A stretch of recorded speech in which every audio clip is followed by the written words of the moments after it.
Quantas mensagens você já ouviu sobre Marta, Regina? Muitas, né? E toda mensagem que a gente ouve sobre Marta é sempre batendo em Marta. É sempre falando dela como carnal, como ansiosa, uma mulher pouco espiritual, ao passo que a irmã dela, Maria, é a perfeita, é a espiritual, né? Aconteceu que no momento da minha vida, eu estava assim como Marta, ansioso, né? Preocupado e com coisas relacionadas à obra de Deus. Então eu resolvi estudar Marta e eu descobri que ser ansioso pelas coisas de Deus, cuidar bem das coisas de Deus, nem sempre significa ser alguém carnal. Foi como se Marta tivesse entrado ali no lugar que eu estagiava, na área de Direito, e falou assim: Dr. Jarmuth, por favor, me defenda. Eu não sou carnal, eu sou crente, eu amo Jesus. E eu fui para o texto da Bíblia e eu descobri qualidades em Marta que se assemelha a muitos crentes que hoje trabalham nos bastidores das igrejas, que fazem trabalhos muitas vezes que não são vistos, mas que são trabalhos fundamentais. A partir da sua experiência, que o senhor compartilha no livro, que ensinos o senhor quer trazer para nós nos dias de hoje? Um ensino muito importante, acho que é o capítulo primeiro, um dos primeiros capítulos, é a importância de Marta. Quando a gente lê o texto lá de Lucas, diz lá: e Jesus, entrando na aldeia de Betânia, foi para a casa de Marta. A gente passa por isso e a gente não percebe de quem era a casa. A casa era de Marta. Olha que coisa interessante. Maria está ali aos pés de Jesus, Lázaro está ali, várias pessoas estão ali, mas a casa era de Marta. Ou seja, qual a importância de Marta? A importância de Marta é fundamental, importância básica. Ela era dona da casa. E a gente tem uma tendência, Regina, de esquecer aquilo que tem importância fundamental, aquilo que tem importância básica. Quando a gente termina uma programação, às vezes na igreja, a gente costuma agradecer o pregador, a gente costuma agradecer o cantor, os pastores que estão presentes, mas a gente se esquece de quem ficou na cozinha, a gente se esquece de quem estava no estacionamento, a gente se esquece de quem trabalhou na divulgação daquele evento, de quem estava ali na coxia do palco, nos bastidores, as Martas. Ontem mesmo fui começar o culto na igreja e o microfone não estava ligado. E eu fiquei pensando, olhei lá para o operador de som e fiquei pensando, se ele não está ali, não tem louvor, não tem pregador, não há conversão. Ou seja, para tudo que se vai fazer, tem sempre que ter alguém que esteja ali nos bastidores. E Marta tem essa importância fundamental. Ela está na base de tudo. Sem ela, não teria casa. Sem ela, Jesus não estaria ali. Sem ela, Maria não poderia estar onde estava e ser quem foi. Então a importância de Marta é uma importância fundamental. Um filho, por exemplo, que se forma, e ele chega lá na faculdade, se forma como doutor, muitas vezes ele se esquece dos pais que com muito sacrifício pagaram a escola primária, compraram o uniforme, prepararam o lanche, levaram ele para a escola. Só que quando ele chega lá, ele lembra só do esforço dele, da contribuição dos professores. Aquele trabalho base, a gente se esquece. Um empresário que cresce depois de 20 anos na empresa, muitas vezes ele se esquece da esposa que durante 20 anos cuidou dos filhos, passou a roupa, cuidou da casa. Ele acha que só ele é responsável pelo sucesso. Não, mas tem alguém que ficou na base, né?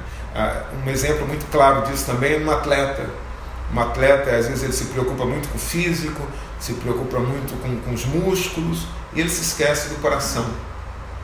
Uma modelo que se preocupa muito com a silhueta e se esquece de beber água, se esquece do fígado, que é algo fundamental. A gente tem uma tendência para se preocupar com o aparente, valorizar aquilo que é evidente, mas a gente se esquece que para que alguém brilhe, para que aquilo que é evidente alcance ou demonstre o seu valor, tem que ter uma base, tem que ter alguém ali que é dono da casa. Marta era dona da casa, a importância dela é fundamental.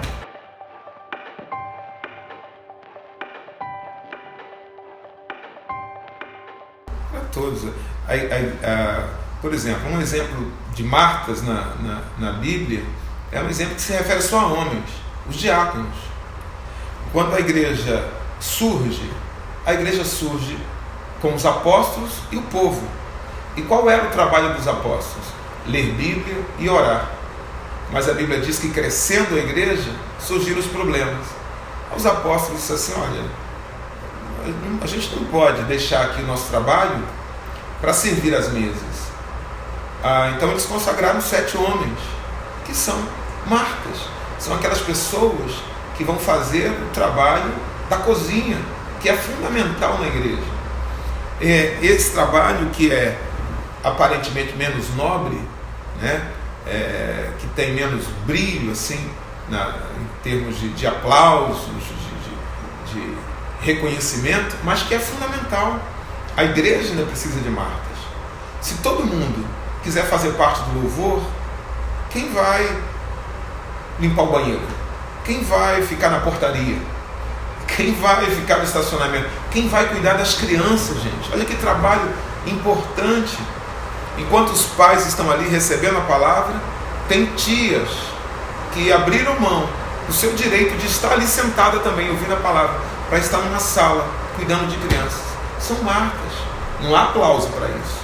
Ninguém vê o que elas estão fazendo, mas o que elas fazem é profundamente importante, extremamente necessário.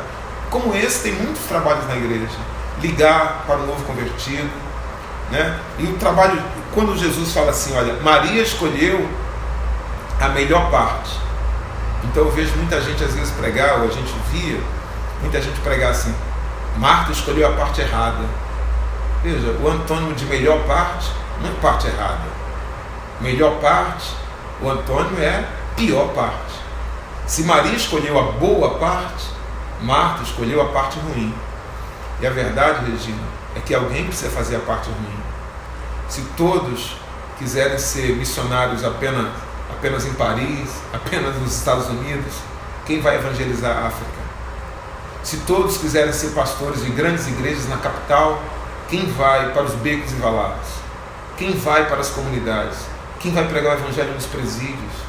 Se todos quiserem fazer a boa parte, quem vai fazer a parte ruim? As Martas. A igreja precisa de gente que se preocupe, de alguém que esteja ansiosa por agradar Jesus. Porque a ansiedade de Marta não é uma ansiedade fruto da carnalidade, não é uma ansiedade fruto do materialismo, nem um distúrbio de ansiedade.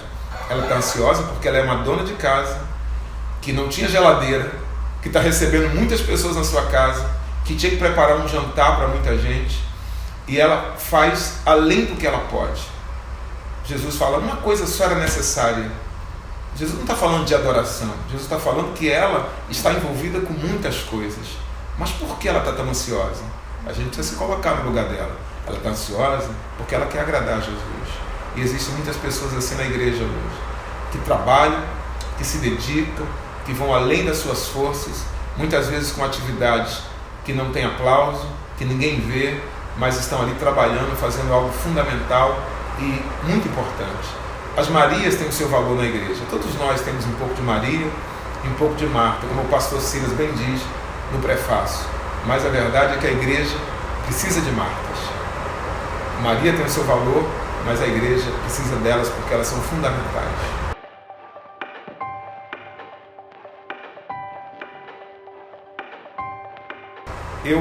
O livro foi lançado num momento, num contexto muito interessante, Regina. Porque, primeiro, a gente vive num tempo que é marcado por muito egoísmo, né? As pessoas estão muito preocupadas com seus próprios interesses. E os valores do evangelho e do cristianismo são outros. É você servir o próximo, amar o outro. Jesus falou que o maior não é o que tem muitos servos, o maior é o que serve mais. E o livro vai nesse caminho, tendo Jesus como exemplo e Marta também, né? Mas tem se falado muito hoje nas igrejas a respeito de voluntariado. Porque se a gente permitir que esse egoísmo entre na igreja, né? Eu vou para a igreja para ser servido, eu vou para a igreja apenas para atender o meu interesse, como eu busco ali um restaurante fast food, eu tenho fome, vou lá e me alimento rapidamente, e eu não tenho nenhum compromisso em esperar ou trabalhar naquele lugar. A igreja não é isso. Igreja é um lugar onde nós somos corpo, onde todos cumprem um papel, onde somos membros interdependentes um do outro. O livro fala de voluntariado, que é uma palavra que está muito em voga, que se fala muito hoje na igreja. Todos nós, de alguma forma, precisamos nos voluntariar para servir, para fazer algo. E todos têm o seu papel, têm a sua importância dentro desse corpo. E Martas são fundamentais, volto a repetir. Eu, como pastor, eu prefiro muito mais ter ao meu lado pessoas dispostas a arregaçar as mangas e trabalharem do que ter projetistas, calculistas, gente cheia de ideias, mas que não executam. É muito ruim você ter a pessoa ao seu lado, você ter teóricos ao seu lado. Eu prefiro ter ao meu lado pessoas que sejam como Martas, dispostas a colocar a mão na massa e fazer o que é preciso.